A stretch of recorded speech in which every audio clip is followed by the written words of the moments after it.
Prism പദ്ധതിയുടെ ചിറകിലേറി കോഴിക്കോട് കാരപ്പറമ്പ് സർക്കാർ സ്കൂളിന് ഇനി പുതിയ മുഖം. സംസ്ഥാനത്തെ ആദ്യ ഹരിത സൗഹൃദ സ്കൂളായി കൂടി കാരപ്പറമ്പ് മാറും. പുതിയ കെട്ടിടങ്ങളുടെ ഉദ്ഘാടനം ശനിയാഴ്ച മുഖ്യമന്ത്രി നിർവഹിക്കും. 100-ൽ താഴെ കുട്ടികളുമായി അടച്ചുപൂട്ടൽ ഭീഷണിയിൽ നിന്നും ഉയർത്തെഴുന്നേറ്റതാണ് കാരപ്പറമ്പ് ഹയർ സെക്കൻഡറി സ്കൂളിന്റെ ചരിത്രം. പ്രദീപ് എംഎൽഎയുടെ പ്രിസം പദ്ധതിയിലൂടെ 12 കോടി രൂപയുടെ വികസന പ്രവർത്തനമാണ് സ്കൂളിൽ പൂർത്തിയാക്കിയത്.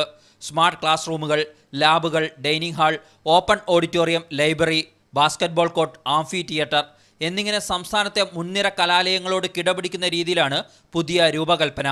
പരമ്പരാഗത സ്കൂൾ കെട്ടിട നിർമ്മാണ രീതികളെ ഒഴിവാക്കി മരങ്ങൾ നശിപ്പിക്കാതെയായിരുന്നു കെട്ടിട നിർമ്മാണം. മാലിന്യ സംസ്കരണത്തിന് അന്താരാഷ്ട്ര മാനദണ്ഡമനുസരിച്ചുള്ള എല്ലാ ക്രമീകരണങ്ങളും ഒരുക്കി വരികയാണ്. വേസ്റ്റിൻ്റെ ഡിസ്പോസലിൻ്റെ സംവിധാനം, ഫുഡ് വേസ്റ്റ് മറ്റും സംസ്കരിക്കാനുള്ള ബയോഗ്യാസ് പ്ലാന്റ്, മറ്റ് ചപ്പ് ചവറ ചണ്ടി എല്ലാം സംസ്കരിക്കുന്നതിനുള്ള കുൻകൂർമൊഴി കമ്പോസ്റ്റിംഗ്, നാപ്കിൻസിനൊക്കെ ഉള്ള ഇൻസിനറേറ്റർ സംവിധാനം, ഇതെല്ലാം ഒരുക്കി വരികയാണ്.